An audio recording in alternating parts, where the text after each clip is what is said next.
Hello, कैसे हैं आप सब लोग? मज़े में? तो सिंथेटिक फाइबर्स एंड प्लास्टिक हम लोग पढ़ रहे हैं। इसमें हम लोग सिंथेटिक फाइबर्स में हम लोग नायलॉन पढ़े हैं, एक्रेलिक पढ़े हैं, पॉलिएस्टर पढ़े हैं, फिर हमने पढ़ा है रेयॉन, फिर हम पढ़े थे आई थिंक स्पेंडेक्स जिसको लाइक्रा कहते हैं आप। ये सारा हम पढ़ चुके हैं। फिर हमने कुछ आपको टास्क भी दिया था कि आप इनकी प्रॉपर्टीज़ को अपने बुक की मदद से लिखेंगे। तो बहुत सारे बच्चे ने लिखा भी है, बहुत अच्छा भी लिखा है। ठीक है, तो जितने सारे सिंथेटिक फाइबर्स हैं, पता ये चला कि सिंथेटिक फाइबर्स जो होते हैं उसमें एक पॉलीमर होता है। ठीक है, मोनोमर्स आपस में ज्वाइन होते हैं, फिर वो पॉलीमर बनता है, फिर वो पॉलीमर एज अ फाइबर आपको दिखता है। इसे सिंथेटिक फाइबर में ऐसा नहीं होता है, ये नेचुरल फाइबर में भी ऐसा होता है। अगर वो नेचुरल फाइबर है तो नेचुरल फाइबर के अंदर भी कुछ पॉलीमर्स होते हैं। जैसा कि आपका कॉटन है, आपकी बुक में लिखा हुआ भी है कि कॉटन एक आपका नेचुरल फाइबर है। इस कॉटन जो आपका नेचुरल फाइबर है, इसमें जो आपका पॉलीमर है, this polymer is actually cellulose, and this cellulose is made up of the monomeric unit called glucose. यानी कि आपका जो कॉटन एक नेचुरल फाइबर है, इस कॉटन के इस नेचुरल फाइबर में आपका पॉलीमरिक यूनिट जो है वो क्या है? सेल्यूलोज है। ठीक है, this is your cellulose, this is your polymer. क्योंकि ये पॉलीमर एक नेचुरल फाइबर में पाया जाता है, इसीलिए ये नेचुरली अकरिंग पॉलीमर है। तो cellulose is basically naturally occurring polymer, इसको आप बोल सकते हैं। इसका मतलब नेचर में भी पॉलीमर्स होते हैं, and this polymer is made up of glucose. ठीक है, यहाँ पे कोई रिएक्शन हो नहीं रहा है, ये ऑलरेडी हुआ है। मतलब इस नेचर में इस तरह से एग्जिस्ट करा है कि ग्लूकोज आपको नहीं दिख रहा है, आपको क्या दिख रहा है? सेल्यूलोज दिख रहा है। तो ये नेचर में है, यानी कि नेचर में भी पॉलीमर होता है, जो आपकी किताब में दिया हुआ है। आप हायर क्लासेस में इसको डिटेल में करेंगे। ठीक है, अब आते हैं हम लोग नायलॉन की तरफ। नायलॉन आपने पढ़ा कि फर्स्ट फुल्ली सिंथेटिक फाइबर। से पहले रेयॉन था हमारे पास। रेयॉन का जो ओरिजिन है वो है वुड पल्प, लेकिन स्टिल इसको हम लोग क्या कंसीडर करते हैं? सिंथेटिक फाइबर, या फिर किसी किसी किताब में इसको रीजनरेटेड भी कहते हैं, या फिर सेमी सिंथेटिक कहते हैं। कुछ बच्चे इस सवाल का जवाब नहीं दे पा रहे थे कि रेयॉन को हम लोग सिंथेटिक फाइबर क्यों कहते हैं। तो रीज़न ये है कि रेयॉन जो है उसका ओरिजिन वुड पल्प है, लेकिन वुड पल्प वो एक्चुअली रहता नहीं है बाद में। उस वुड पल्प का हम लोग केमिकल ट्रीटमेंट करते हैं। केमिकल ट्रीटमेंट के बाद एक नया सब्सटेंस बन जाता है, जाहिर सी बात है। अब नया सब्सटेंस बन गया तो उसका जो ओरिजिन जो था, उस ओरिजिनल सब्सटेंस वो रहा ही नहीं। अब वो एक सिंथेटिक मटेरियल बन गया, जिसकी वजह से उसको कहा जाता है सिंथेटिक पॉलीमर। ठीक है, ओरिजिन उसका नेचर है और उसका केमिकल ट्रीटमेंट हो गया। केमिकल ट्रीटमेंट होने के बाद एक नया सब्सटेंस बन गया, इसीलिए उसको सिंथेटिक कहते हैं। क्योंकि उसका नेचुरल ओरिजिन है, इसीलिए कुछ लोग उसको सेमी सिंथेटिक भी कहते हैं। This is about rayon. ठीक है, अब रेयॉन को आप लोग क्या कहते हैं? आर्टिफिशियल सिल्क कहते हैं। इसी तरह से एक आर्टिफिशियल आपके पास ऊल है जिसका नाम है acrylic. Acrylic is a artificial wool. ठीक है, अब एक्रेलिक जो है आर्टिफिशियल ऊल है, लेकिन ये ऊल से सस्ता है। जाहिर सी बात है, इसको बनाया ही इसीलिए गया था ताकि ये चीप हो। जो नेचुरल ऊल है वो महंगा होता है और जो एक्रेलिक है ये सस्ता होता है। ठीक है, चीपर देन नेचुरल ऊल। ओके, अब ये अलग अलग कलर में अवेलेबल है मार्केट में, इजीली अवेलेबल है, प्रोडक्शन बहुत हाई है, इसीलिए आसानी से जो पब्लिक डिमांड है उसको पूरा कर लेते हैं।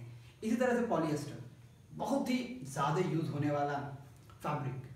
इनफैक्ट ये दो तरह से इसका यूज़ होता है। एक है पीईटी जिसको आप कहते हैं पॉलीइथाइलिन टेरिथाइलेट, और एक है आपका डेक्रोन या फिर आप उसको कहते हैं टेरिलिन। टेरिलिन क्लोथिंग में इस्तेमाल होता है। और ये पॉलिएस्टर की खास बात यह है कि ये पॉलिएस्टर बहुत ज़्यादा टिकता है, बहुत ज़्यादा ड्यूरेबल है।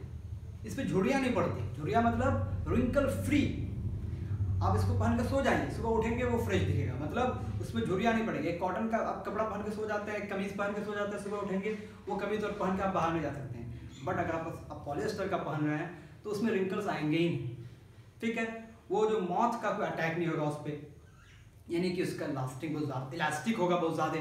इवन आप स्किनी पहनते तो आपको फील नहीं होगा, क्यों? क्योंकि उसमें इलास्टिसिटी बहुत ही हाई होती है। तो these are the some properties of polyester, इसको आप कहते हैं टेरिलिन। पॉलिएस्टर जिसको आप कहते हैं पीईटी, इसका इस्तेमाल हम लोग क्या बनाने के लिए करते हैं? Water bottle. ठीक है, जो हम लोग घर पे वाटर बॉटल रखते हैं वो actually made up of PET, या फिर कुछ कंटेनर वगैरह, ये सारे किसके बने होते हैं? पीईटी के बने होते हैं, जो ज़्यादा अच्छे होते हैं। ओके, ये सारी बातें हो गई। अब एक टर्म है पेट्रोकेमिकल्स। व्हाट इज पेट्रोकेमिकल्स, ये जानना है। पेट्रोकेमिकल्स, पेट्रोकेमिकल्स क्या होते हैं? ठीक है, पेट्रोकेमिकल्स वो सारे रॉ मटेरियल्स जिससे सिंथेटिक फाइबर बनता है, और इतने सारे रॉ मटेरियल्स हैं उससे अगर आप क्या बना रहे हैं, सिंथेटिक फाइबर बना रहे हैं, और वो रॉ मटेरियल क्या बन जाएगा आपका, पेट्रोकेमिकल्स बन जाएगा। क्यों? क्योंकि इन रॉ मटेरियल्स का ओरिजिन क्या है, पेट्रोलियम है। यानी कि आप कह सकते हैं petroleum origin raw material use for producing और मेकिंग सिंथेटिक फाइबर। आप कह सकते हैं petroleum origin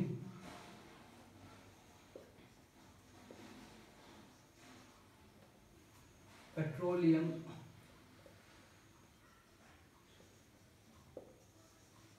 origin raw materials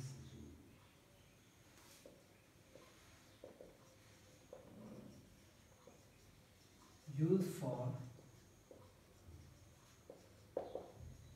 making synthetic fibers। Okay, क्या करेंगे इसको हम लोग, पेट्रोकेमिकल्स। ठीक, हो गई बात। अब प्रॉपर्टीज तो और बाकी सिंथेटिक फाइबर की प्रॉपर्टीज को डिस्कस करने की जरूरत नहीं, यूजर्स डिस्कस करने की जरूरत नहीं। आपको हम सारा बता भी चुके हैं, आप लोग लिख भी चुके हैं, आप उसको बार बार रिवाइज करेंगे। एनसीईआरटी को आप बारीकी से पढ़े लिखिए, ठीक है। अब क्या आता है कि ये सिंथेटिक फाइबर जो है ये इतना ज़्यादा पसंद क्यों किया जाता है? नेचुरल फाइबर से ज़्यादा लोग सिंथेटिक फाइबर को पसंद करने लगे हैं, इसके पीछे रीज़न क्या है? तो कुछ पॉइंट्स हैं जो आप समझ सकते हैं कि क्यों सिंथेटिक फाइबर्स को बहुत ज़्यादा पसंद किया जाता है, क्यों किया जाता है। सबसे पहली बात कि इसको धोने में बहुत आसानी है, इसको आप साफ क्लीन बहुत आसानी से कर सकते हैं, easy to clean.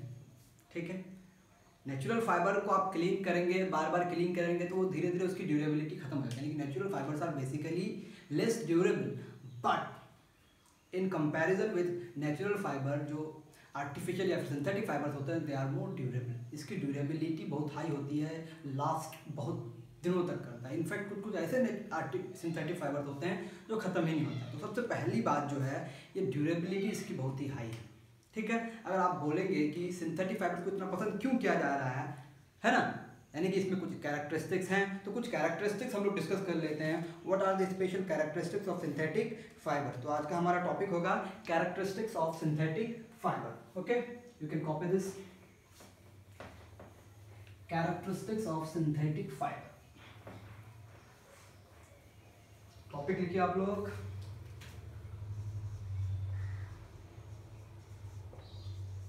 characteristics of synthetic fiber।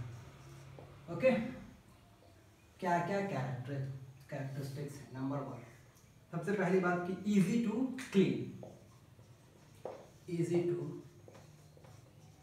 Clean, और आप यहाँ वॉश भी लिख सकते हैं। दूसरी बात,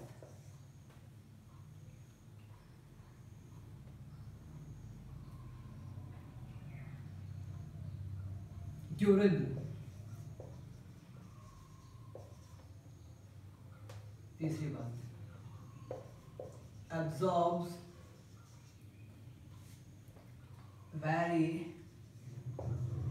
less amount of water.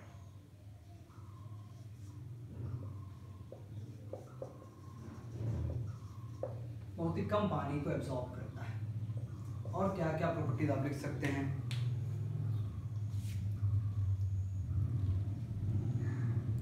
Dry up quickly, जाहिर सी बात है पानी आपका मतलब ड्राई भी क्या होगा, आसानी से ड्राई अप क्विकली, आसानी से सूख जाता है।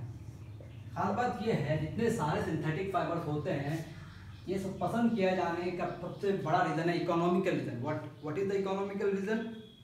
ये चीप है, सिंथेटिक फाइबर्स सस्ता होता है, तो हर आदमी इसको अफोर्ड कर सकता है, इसीलिए हम कहते हैं कि ये चीपर। क्या है?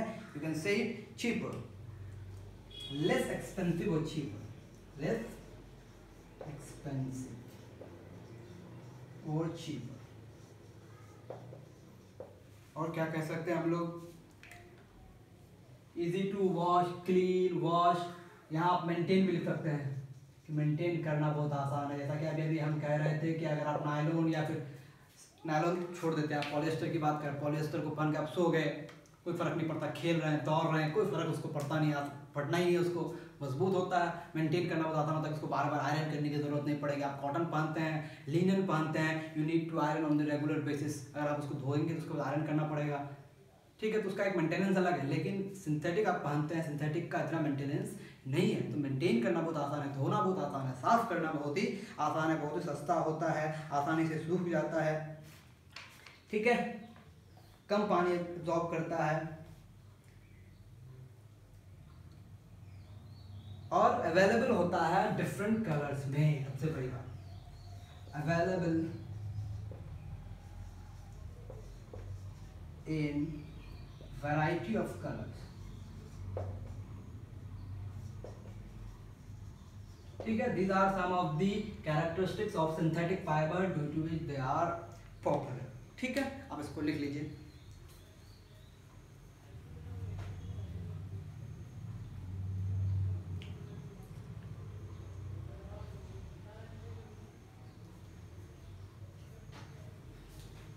बेटा अब हम लोग आगे बढ़ते हैं।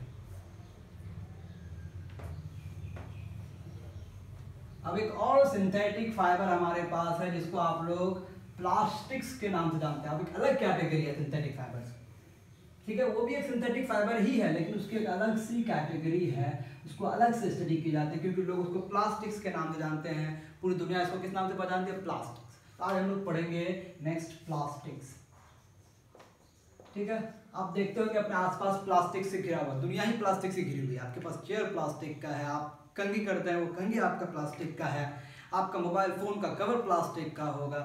यानी कि प्लास्टिक पर हमारी लाइफ डिपेंडेंट हो गई है आजकल। चीज़ें प्लास्टिक की बनती हैं, बहुत ज़्यादा ही यूज होता है, ठीक है। इनफैक्ट खाना बनता है प्लास्टिक में। आप सोच सकते हैं, आपने सुना होगा non stick pan. Non stick pan जो होता है उसमें जो कोटिंग होती है, वो जो मटेरियल है that is actually plastic material. सोच सकते हैं आप कि कितना ज़्यादा यूज़ है, और पूरी दुनिया में बहुत ज़्यादा पॉपुलर है वो नॉन स्टिक पैन। खाना बनाने के लिए पहली पसंद है। लेकिन हम जानेंगे कि ये क्या है, किस तरह का प्लास्टिक है, ठीक है। कुछ ऐसे प्लास्टिक्स होते हैं जिसको आप इजीली बेंड कर सकते हैं, हीट करेंगे तो वो मोल्ड हो जाएगा, नरम हो जाएगा, सॉफ्ट हो जाएगा। लेकिन कुछ ऐसे प्लास्टिक हैं जिसको आप हीट करेंगे बट वो सॉफ्ट नहीं होगा, उसको आप दूसरा शेप नहीं दे सकते। यानी कि वो जब एक बार उसका शेप मिल गया, that shape can not be change. यानी कि हमारे पास बेसिकली प्लास्टिक्स के दो कैटेगरी हैं। एक कैटेगरी ऐसा होगा जिसको आप बेंड कर सकते हैं, हीट करने पर उसको सॉफ्ट कर सकते हैं, माउल्ड कर सकते हैं। एक ऐसी कैटेगरी होगी जिसको आप बेंड नहीं कर सकते हैं, जिसको आप हीट करेंगे तो वो पिघलेगा नहीं, सॉफ्ट नहीं होगा, वो माउल्ड नहीं होगा। यानी कि एक बार उसको शेप मिल गया है तो उस शेप को रीशेप नहीं कर सकते हैं। That shape only can be broken but can not be bent, can not be soften, ठीक है। लेकिन एक ऐसा कैटेगरी जिसको आप सॉफ्ट कर सकते हैं हीट करने पर, उसको आप बेंड कर सकते हैं। अरे बात समझ में? तो बेसिकली प्लास्टिक्स के कितने कैटेगरी हो गए? दो कैटेगरी हो गए। एक कैटेगरी का नाम है, बोलिए बोलिए बोलिए बोलिए, आप किताब में देखे भी होंगे, दो तरह के प्लास्टिक्स होंगे। एक प्लास्टिक का नाम है थर्मोप्लास्टिक। क्या है? थर्मोप्लास्टिक्स। एक प्लास्टिक का नाम है थर्मोसेटिंग प्लास्टिक। थर्मोसेटिंग प्लास्टिक, ठीक है। अब क्या है थर्मोसेटिंग प्लास्टिक और क्या है थर्मोप्लास्टिक? ओके, उठा के लाते हैं बाल्टी। बाल्टी को आप बेंड कर सकते हैं, इजीली कर सकते हैं, ठीक है। उसी तरह से ये मेरे पास एक प्लास्टिक, इसको आप बेंड नहीं कर सकते, ये ब्रेक कर जाएगा, देख सकते हैं। इसी तरह से आप देखे होंगे कुकर, आपके घर पे जो प्रेशर कुकर होता है उसका जो हैंडल होता है, उस हैंडल में ब्लैक कलर का होता है पकड़ने के लिए, इसको आप जो हैंडल होता है वो प्लास्टिक बेंड नहीं हो सकता है। वो कौन सी कैटेगरी है? तो जो बेंड नहीं हो सकता है वो एक्चुअली थर्मोसेटिंग है, क्या है, और जो बेंड हो सकता है वो थर्मोप्लास्टिक है। तो या जिसको आप क्या कर सकते हैं, हीट करके क्या कर सकते हैं, सॉफ्ट कर सकते हैं, which can be soften on heating and can be bend easily. क्या बोलेंगे? प्लास्टिक्स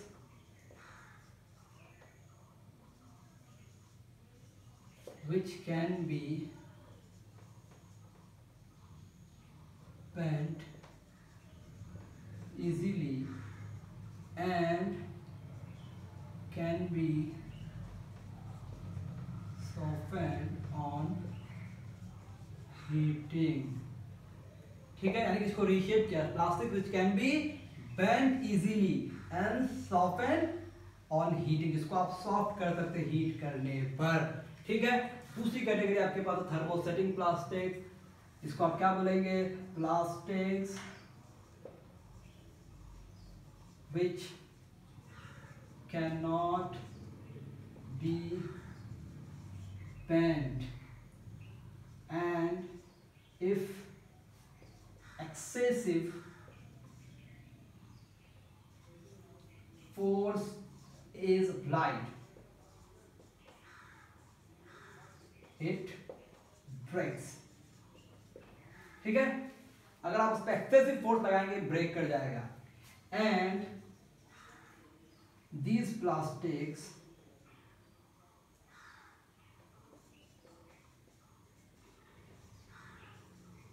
cannot be softened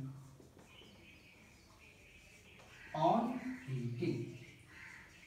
आप हीट करेंगे इसको सॉफ्ट नहीं कर सकते, इसको हीट करेंगे इसको सॉफ्ट कर सकते हैं, इसको बेंड कर सकते हैं। आप कंघी है, कंघी को बेंड कर सकते हैं, कर सकते हैं कि नहीं कर सकते हैं कंघी को बेंड।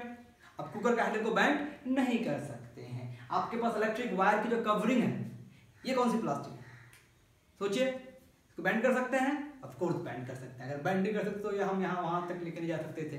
इसका मतलब वो कौन सी कैटेगरी में आएगी, इस कैटेगरी में आएगी। आपका पॉलिथीन बैग है तो कौन सी कैटेगरी में आएगी, इस कैटेगरी में आएगी। इस कैटेगरी में आपका आ जाएगा। आपके पास घर पे कुछ प्लेट्स होते हैं, ठीक है, वो प्लेट्स जो होते हैं उसको आप बेंड नहीं कर सकते हैं, वो फिक्स होता है। एक बार शेप आप दे दिए तो इसको रीशेप नहीं कर सकते हैं। उस तरह से आपका मेरे ख्याल से कुछ स्विच वगैरह इस तरह का बनता है जिसको आप रीशेप नहीं कर सकते हैं। ठीक है, तो हम कुछ एग्जांपल्स देखते हैं कि कौन कौन से थर्मोप्लास्टिक्स है, कौन कौन से थर्मोसेटिंग प्लास्टिक्स हैं। एग्जांपल्स देखते हैं, लेट्स टेक एग्जांपल्स। थर्मो, इसमें आप क्या लिख सकते हैं, पीवीसी। ठीक है, इसको बोलते हैं हम लोग polyvinyl chloride, polyvinyl chloride. Okay, this is your PVC. Example, PVC क्या है एक्चुअली, ये जो कवरिंग है इलेक्ट्रिक वायर में, जो ऊपर की कवरिंग होते हैं, दैट इज एक्चुअली पीवीसी। इसी तरह से आपके पास पॉलीथीन भी होगा, पॉलीथीन। ठीक है, और एग्जांपल आप क्या लिख सकते हैं, पीवीसी हो गया, पॉलीथीन हो गया। What are the examples given in your book, let's see. Polythene, PVC, let's check more examples. Where are the examples?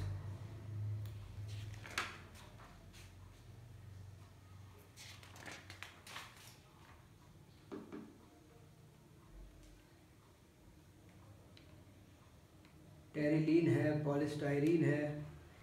यानी अगर आप प्लास्टिक की कैटेगरी में लाएंगे तो आपका जो टेरिलीन है या फिर आपका पीईटी है या पॉलिस्टर है, ये सब के सब किस में आ जाएगा, प्लास्टिक की कैटेगरी में आ जाएगा। लेकिन पॉलिस्टर को पॉलिस्टर के नाम से जाना जाता है।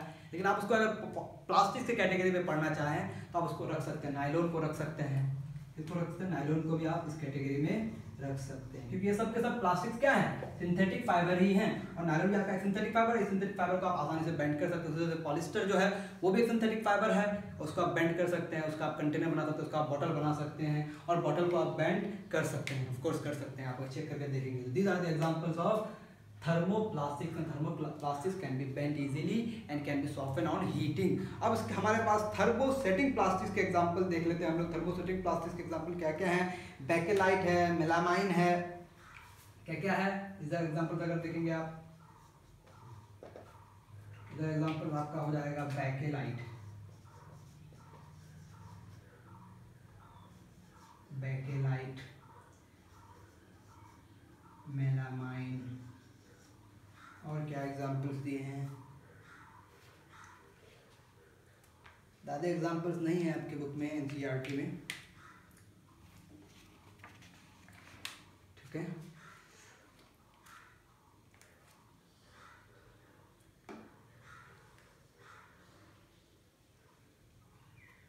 बैकेलाइट, मेलामाइन, थर्मोसेटिक में आपका बस ज़्यादा नहीं दिया गया है, एग्जाम्पल दिया ही नहीं है।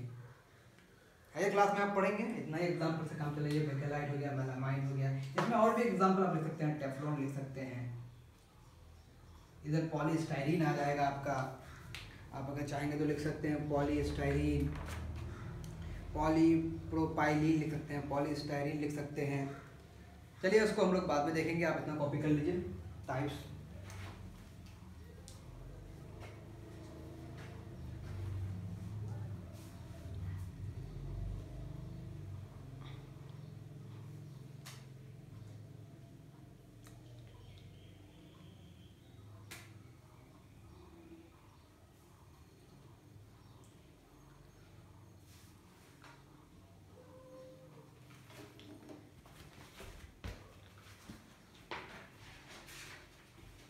लिख लिया आप लोग।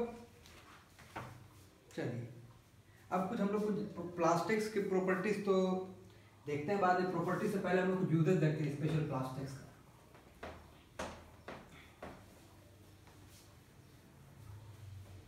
पीवीसी का क्या यूज है, ठीक है। पहले देखते हैं हम लोग पॉलीथीन। पॉलीथीन आपको दो तरह की मिलेगी, ठीक है। पॉलीथीन में अगर आपको बोला जाए कि इसमें मोनोमर कौन से होंगे, इसमें इथीन क्या है, मोनोमर है, ओके।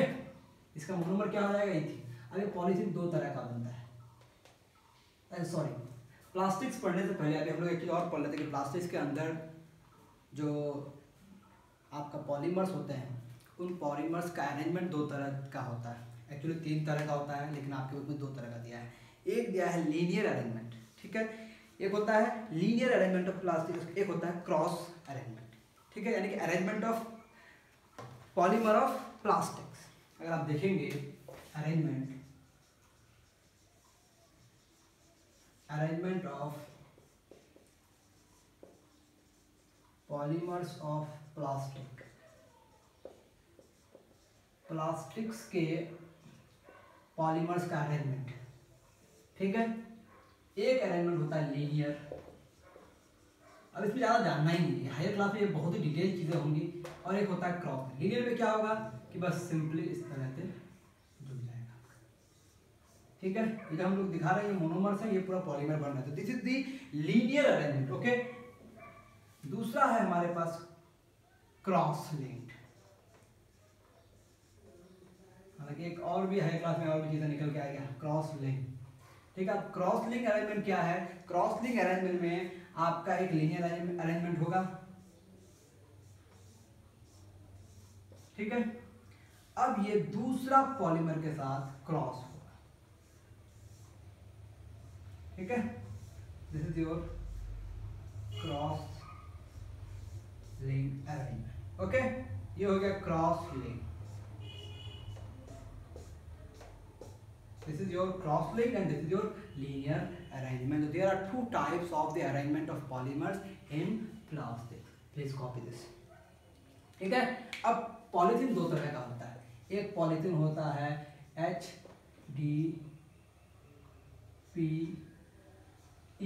ठीक है। एक होता है LDPE। ये हो गया हाई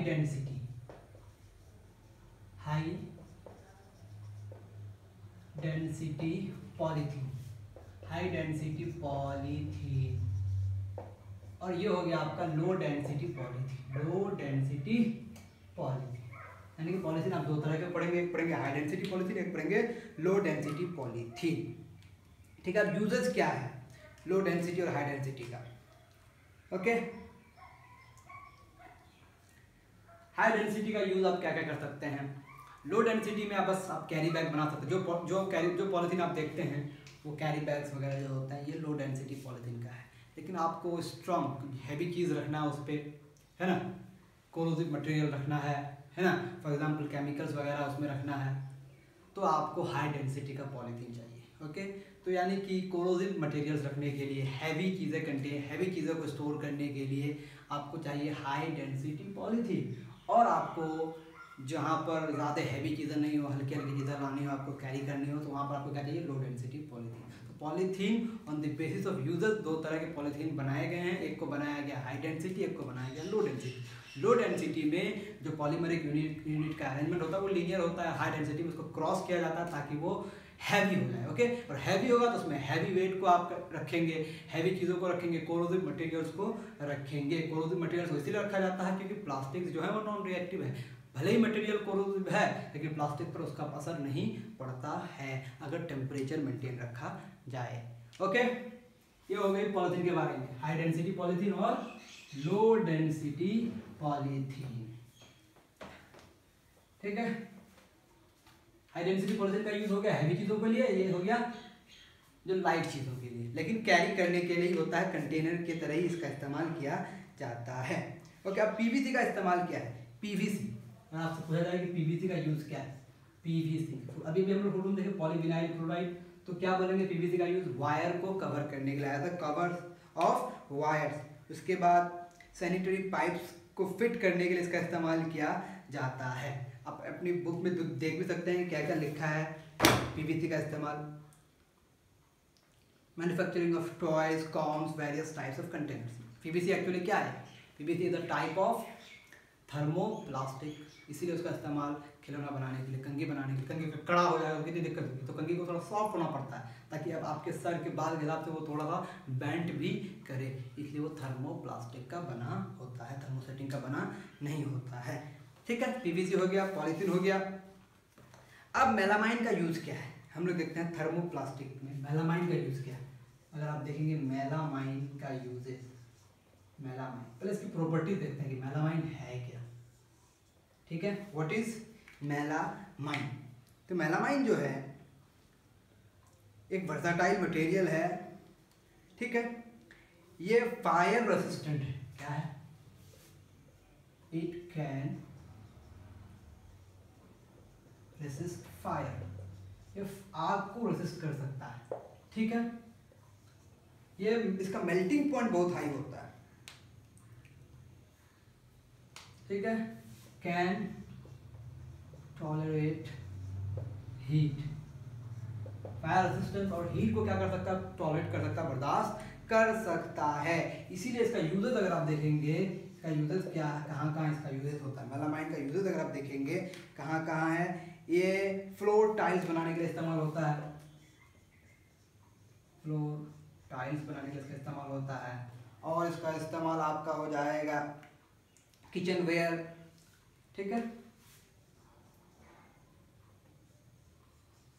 अब बोलेंगे किचन वेयर क्यों, किचन वेयर क्यों, क्योंकि ये फायर रेसिस्टेंट है, सिंथेटिक है लेकिन फायर रेसिस्टेंट है, इसकी प्रॉपर्टी ऐसी है कि इसमें आग नहीं लगती, तो किचन वेयर बनाने के लिए इसका इस्तेमाल होता है। ठीक है, ये हो गया मेलामाइन। मेलामाइन का बर्तन वगैरह भी बनता है, तो प्लेट्स बनते हैं इससे। ठीक है, कुछ लोग गिलास वगैरह बनाते हैं, ग्लास का मतलब टम्बलर वगैरह जो भी है, प्लेट्स वगैरह बनते हैं, होम यूटेंसिल्स बनते हैं इससे। ठीक है, एक्सेट्रा आप बोल सकते हैं।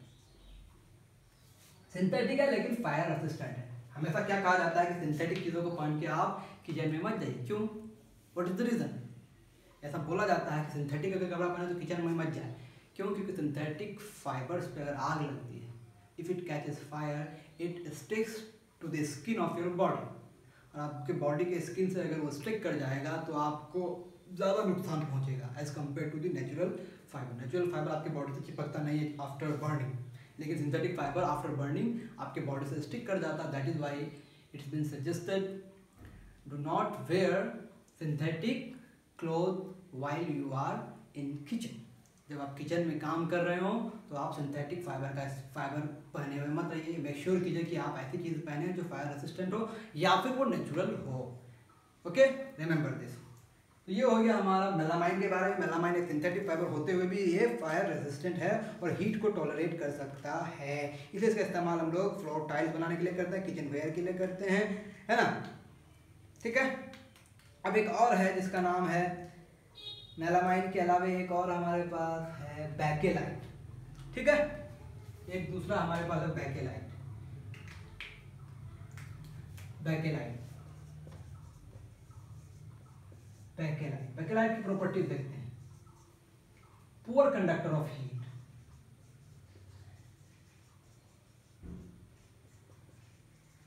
ठीक है। मेलामाइन किस तरह का प्लास्टिक है, थर्मोसेटिंग की थर्मोप्लास्टिक, ये थर्मोसेटिंग है, थर्मोसेटिंग। ये भी क्या है, थर्मोसेटिंग प्लास्टिक है, TSP, thermosetting plastic. This is also thermosetting plastic. This is the fire resistant and this is the poor conductor of heat. और क्या है इसके साथ साथ and electricity, poor conductor of heat and electricity. Bakelite is the poor conductor of heat and electricity. Okay? इसका usage अगर देखेंगे आप, बेकेलाइट का यूजेज क्या है, कुकवेयर जितने सारे हैं उसका हैंडल्स बनाने के लिए, ठीक है, हैंडल्स ऑफ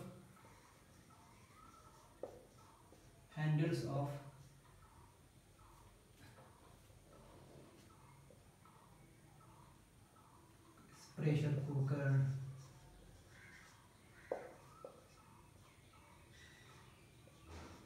ठीक है, या फिर हैंडल्स ऑफ जितने सारे कुकिंग यूटेंसिल्स हैं उसके, प्रेशर कुकर और अब बोल सकते हैं कुकिंग